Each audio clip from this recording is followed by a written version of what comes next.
Assalamualaikum warahmatullahi wabarakatuh. Waalaikumsalam warahmatullahi wabarakatuh. Selamat pagi semuanya.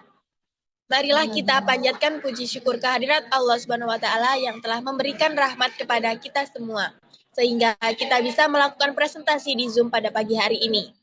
Yang terhormat Ibu Dr. Yesi Desi Arna, Magister Keperawatan Spesialis Komunitas, dan teman-teman yang berbahagia. Sebelumnya izinkan saya memperkenalkan diri. Saya Magdalene Arya Cinanda, NIM 26 sebagai moderator dan anggota kelompok 4. Yang pertama yaitu Alif Cecilia NIM 8, lalu Elvia Intan NIM 15, Selvia Mirta NIM 48, Tiara Suham NIM 49, dan yang terakhir Faradifa NIM 50 yang akan mempresentasikan tentang hasil diskusi kami keluarga tahap perkembangan prasekolah. Untuk pemaparan materi saya serahkan kepada kelompok. Konsep keperawatan keluarga pada anak prasekolah. Anak prasekolah yaitu usia 3-6 tahun berada dalam fase penting yang membentuk dasar perkembangan masa depan mereka. Pada tahap ini, anak memerlukan pendidikan yang mendukung perkembangan sikap, pengetahuan, keterampilan, dan kreativitas positif.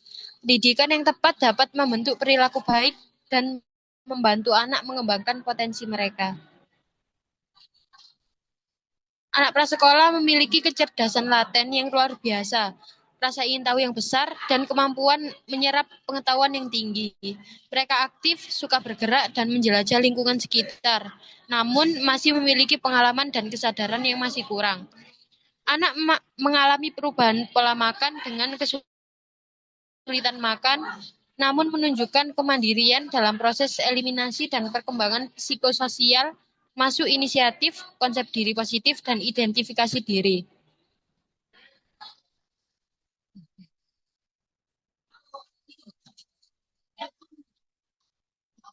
Kan?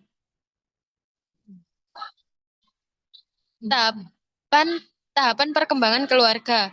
Tahap ini ditandai dengan kehadiran anak prasekolah yang mulai berkembang dalam aspek motorik, sosial, emosional, dan kognitif. Ciri-cirinya sebagai berikut. Yang pertama, anak mulai aktif mengeksplorasi lingkungan sekitar. Yang kedua, perubahan peran orang tua dalam memberikan pengasuhan dan pendidikan awal. Yang ketiga, meningkatnya kebutuhan komunikasi dan perhatian anak. Yang keempat, orang tua mulai mengatur jadwal aktivitas keluarga yang lebih kompleks. Yang kelima, menyeimbangkan peran sebagai orang tua dan pasangan agar relasi suami istri tetap harmonis. Yang terakhir, menyesuaikan pengeluaran ekonomi keluarga terhadap kebutuhan anak prasekolah.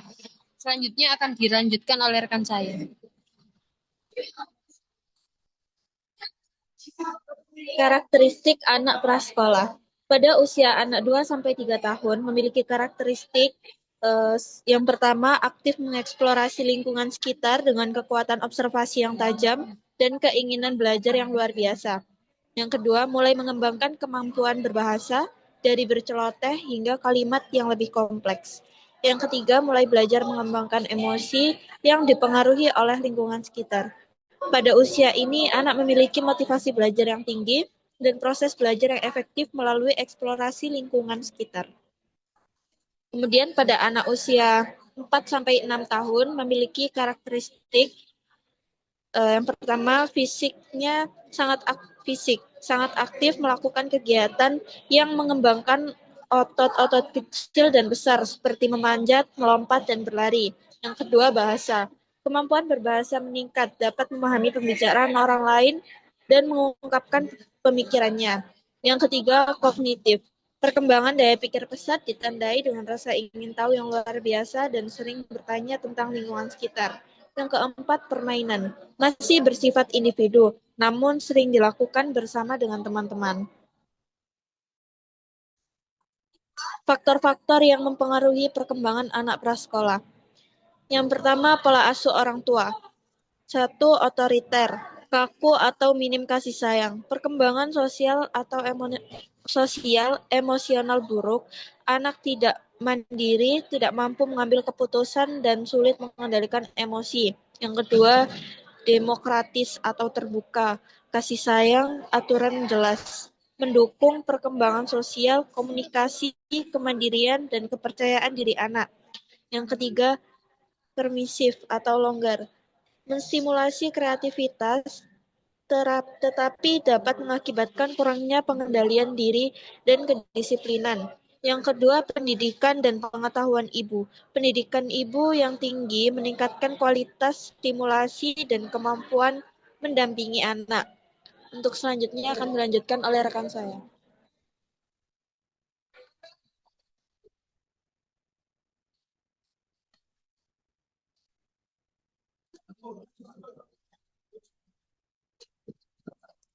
Untuk selanjutnya, yang ketiga ada kurangnya stimulasi.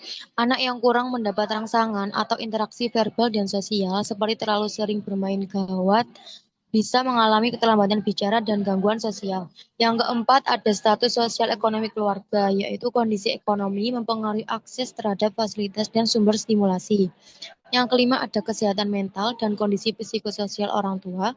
Pola asuh yang tidak seimbang dapat mencerminkan tekanan psikologis pada orang tua, berdampak negatif pada emosi anak. Dan yang keenam ada lingkungan sosial, di mana lingkungan positif dan interaksi dengan teman sebaya mendukung perkembangan sosial dan bahasa. Yang ketujuh, status gizi dan kesehatan. Anak dengan gizi buruk, anemia, atau sering sakit memiliki resiko keterlambatan perkembangan kognitif dan fisik. Gizi yang cukup termasuk asupan zat besi, omega 3, dan protein sangat penting untuk perkembangan otak. Dan yang kedelapan, ada riwayat kelahiran, prematuritas, trauma saat lahir, atau komplikasi selama kehamilan juga dapat mempengaruhi perkembangan otak dan motorik anak. Yang kesembilan, ada faktor genetik.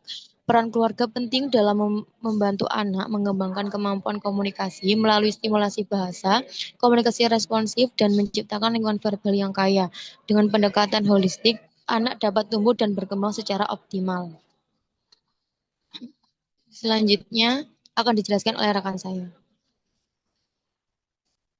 Untuk selanjutnya yaitu ada strategi yang dapat digunakan keluarga untuk mengembangkan kemampuan komunikasi pada anak prasekolah.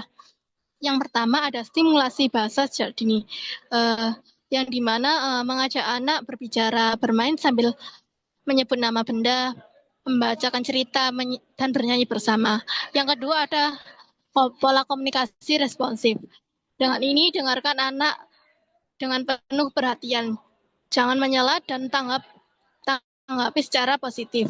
Yang ketiga, bermain dan simbolik peran, yaitu melibatkan anak dalam permainan pura-pura menjadi dokter, guru, jual beli, yaitu untuk melatih ekspresi dan kosakata. Yang keempat ada membacakan buku cerita. Rutin membaca dengan intonasi ekspresif, biarkan anak memilih buku dan ajak diskusi isi cerita. Yang kelima, lingkungan verbal yang mendukung. Minimalkan gangguan TV atau gawai atau HP, beri kesempatan anak berbicara, dan hindari ejekan.